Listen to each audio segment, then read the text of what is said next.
The canoe made it possible for early Polynesians to satisfy their quest to explore and make new discoveries. They traveled thousands of miles through the Pacific to discover new worlds, new lands, new horizons. And this appreciation for the past will give new meaning and purpose to the future of all of Hawaii's people.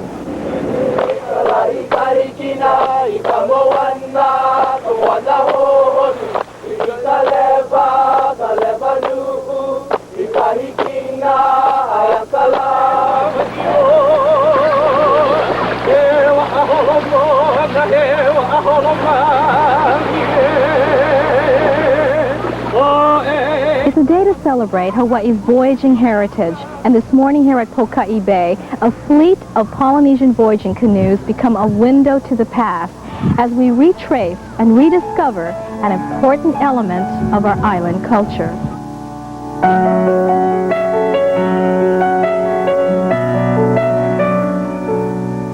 What do you think it is? It's awesome. A piece of artwork. Culturally, it brings back memories of all of our ancestors getting together. For the Kupunas, it is a recognition of their genealogy and their ancient past, and for us, it is a beginning and a restoration of pride and dignity. And it's a makana, 5 gifts coming home, and in 5 generations or more, we look for a translation of better times for our Hawaiian people. This is the birth of a new canoe and the homecoming of all of the canoes, and so I guess if I was ever at a loss for words, it would be now.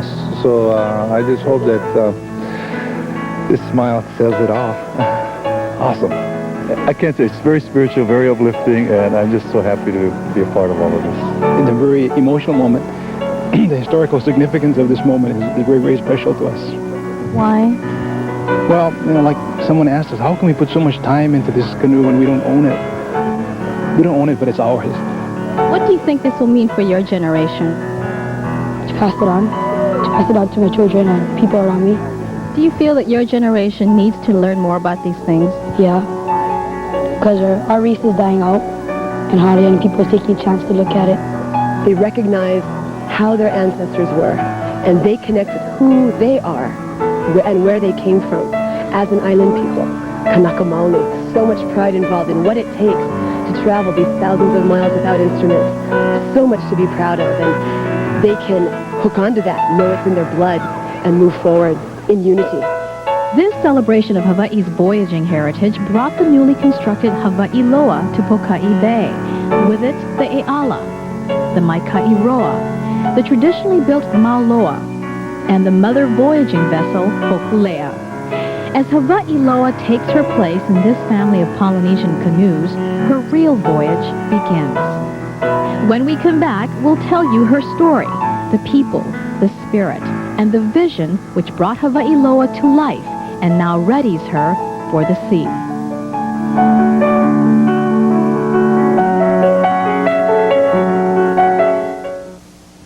Mount Kilimanjaro is 19,340 feet high. Kalihiwai jungle has an average annual rainfall of 75 inches. Bryce Canyon is 998 feet deep. These are some of the specifications used to create Jeep Grand Cherokee. See your Hawaii Jeep and Eagle dealer today. So everything is okay now, huh? I'm really sorry. Mrs. B ordered spam. He took her ham. Oh, hey, everybody makes a mistake once in a while, but you fix yours up. It came from here, son. You put yourself in your customer's shoes. If you were perfect, you'd have a big head. Now you know you've got a big heart. 4,000 koa seedlings were planted in this koa forest on the Big Island, a forest which could not provide what modern-day voyagers needed to build their canoe. After a 9-month futile search, voyagers found the answer from an ancient source across the ocean. These logs would eventually form the twin hulls of the Hawai'iloa. In ancient times, these logs took many months to drift from the northwest to our island shores. Now, they're gifts from 2 native Alaskan tribes, the Haida and Tlingit. The Hawaiians wanted logs that would allow a vessel well over 50 feet to be constructed, and those require very large logs. And we had to find more than one. Luckily we were able to do that. The logs for Hawai'iloa symbolize a cooperative effort between two indigenous peoples. The logs measured 66 feet long and 6 to 7 feet wide, and in order for them to become transformed into efficient twin hulls, project director Nainoa Thompson went to designers Rudy and Barry Choi. What we did was to provide them with some guidelines and produce some calculations that would show them what the displacement of the boat, how much weight she could carry, how long she should be, and what the shape of the hull should be from one end to the other. It's very, very important. It is critically important that you do the design properly, because if you don't, that means the people will fail. That means the boat will not succeed. The younger Choi learned much from his father, who was one of the designers of the hokulea. Their computer served as a high-tech drawing board to illustrate a three-dimensional blueprint for the hulls of the Hawai'iloa. But it was master canoe builder Wright Bowman who oversaw much of the work on the logs from this point on. One of the hardest parts or aspect of building is turning the hulls. We're in a shed, A-frame, didn't have much room on the sides, and we couldn't get equipment in. So everything was done by hand with jacks, and it took a lot of time. The logs were approximately 50 tons, so every time we had to move it would take at least half a day. The Hawai'iloa is the first voyaging canoe of this size built of traditional materials in the last 600 years. Aside from the spruce logs, the canoe is made of ohia, koa, and other natural Hawaiian woods. In March of 1992, Hawai'iloa in its rough form was moved from the lawn of the Bishop Museum to Honolulu Harbor for the final phase of its work. Here, members of Bowman's Kalaiva'a, or canoe-building family, continue to meet regularly on Saturdays. One of the interesting aspects of building this canoe were having all these different volunteers, and they are not woodworkers. And people ask me, how do you train these people? I actually don't train them. I'll show them what aspect to do, like to plane or to go with the adze and chip. And I'll show them first. And they pick up. They're very special. Their commitment not only to the canoe, but to each other is a great commitment, and we stuck together. The boat builders came from all walks of life. Lawyers, teachers, entertainers, husbands, wives, students, all with the same dream, to see the canoe come to life. Well, we've kind of formed sort of a family here. Maybe the word ohana is overused, but we are kind of an ohana, because I just came down about a little over a year ago and just started working, and the canoe draws you, but also the people that we see every weekend. That's what draws us together. I think it'll come full circle. Building as far as how I feel inside, and then becoming a sailor. I think it will come full circle to understand how maybe our ancestors might have felt. In ancient times, canoe building was a tradition reserved for men. But today, that tradition is a shared adventure, open to anyone willing to learn. When we were asked to help with Hawai'iloa, we were asked with open arms, and all the more reason why the Wahinis here were really, really very pleased to just jump in and help. Knowledge of the intricacies of canoe building was passed on to everyone. Here, sennit or cord made of natural fibers is lashed to keep the 57-foot-long voyaging canoe together. Also shared in this lesson are the values, spirit, and friendship of people committed to a common goal, a sharing that continues even after the work is done. I think there's a time when we sit and really share the thoughts that cross our minds from time to time.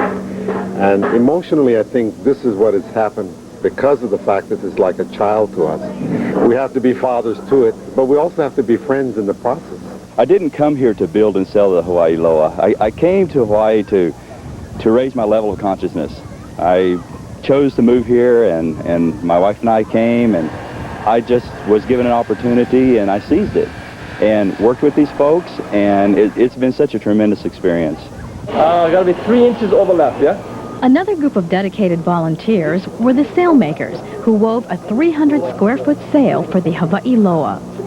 It took Lauhala masters Lily J. Nunez and Elizabeth Akana 7 months to complete the 30-foot sail, supported by 170,000 weaves. The kupuna were especially proud of helping to recover a lost Hawaiian tradition. We just want to see it completed, and I think that's the most important thing that we want to see, that we accomplished something which nobody tried to do it. Whether they were sailmakers, hull carvers, or crews who helped with miles of rigging or lashing, each volunteer had the same vision, the ultimate voyage of the Hawai'iloa. When we return, the launching of the Hawai'iloa.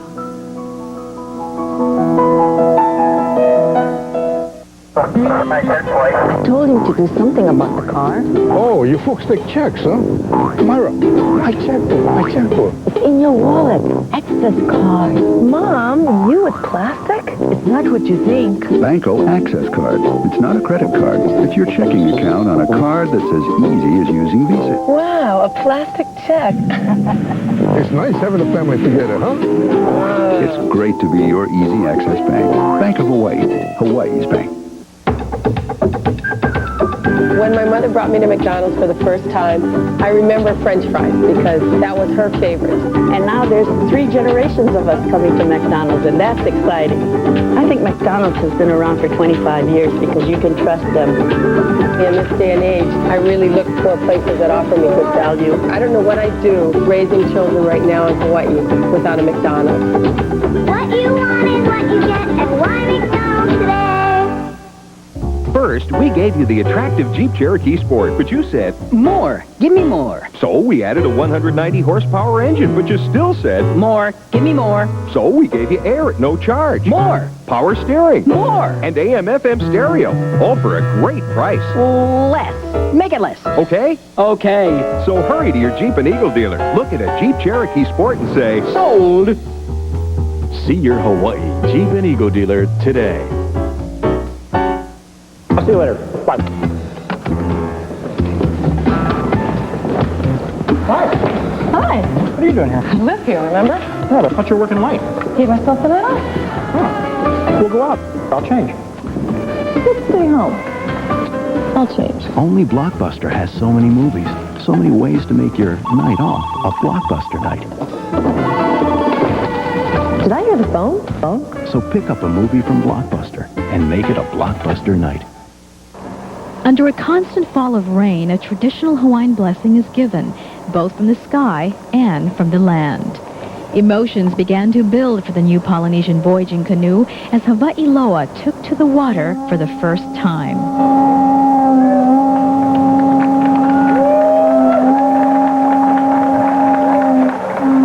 Then the man who helped to design and build the Hawai'iloa led members of his kalaiva'a, or boat builders, to inspect and touch what they had helped to create.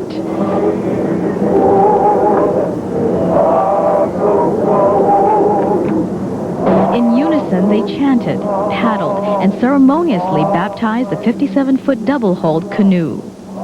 For many of them, the day was mixed with a bitter sweetness, joy to see a moment that symbolized completion, anxiety for the structural strength of the canoe, and pain as boat builders now turn over their masterpiece to the sailors and navigators. It was time to let go. For me, myself, I'm very overwhelmed.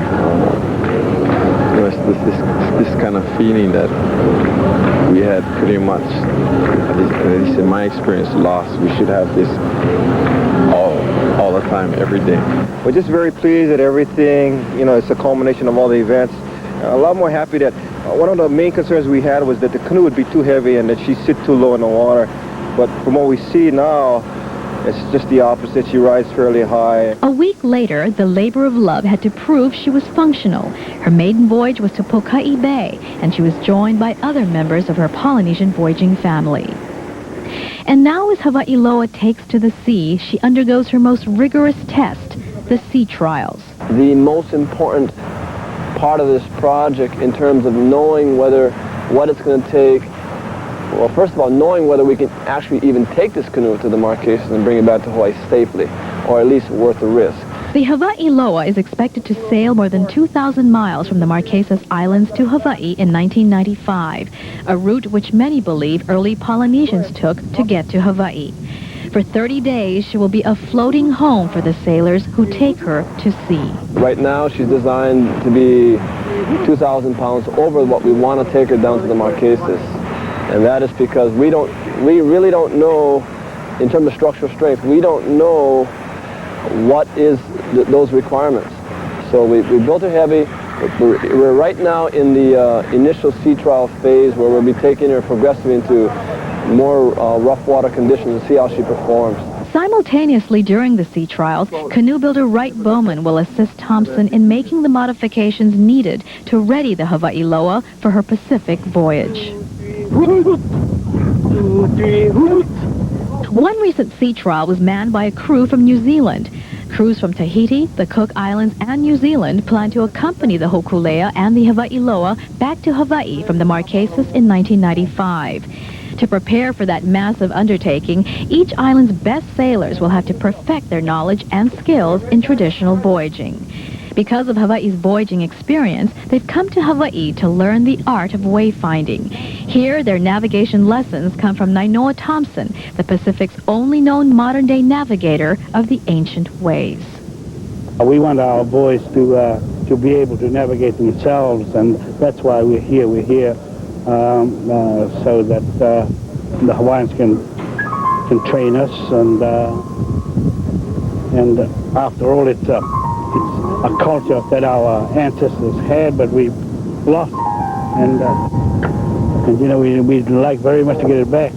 In part, the voyaging mission here is to rediscover the heritage of the peoples of the Pacific and to help reconnect them with their past. But it is also a way to help launch them into the future for further explorations and discoveries. One Polynesian voyaging canoe is already doing that as a living classroom for Hawaii's youth. That story when we come back.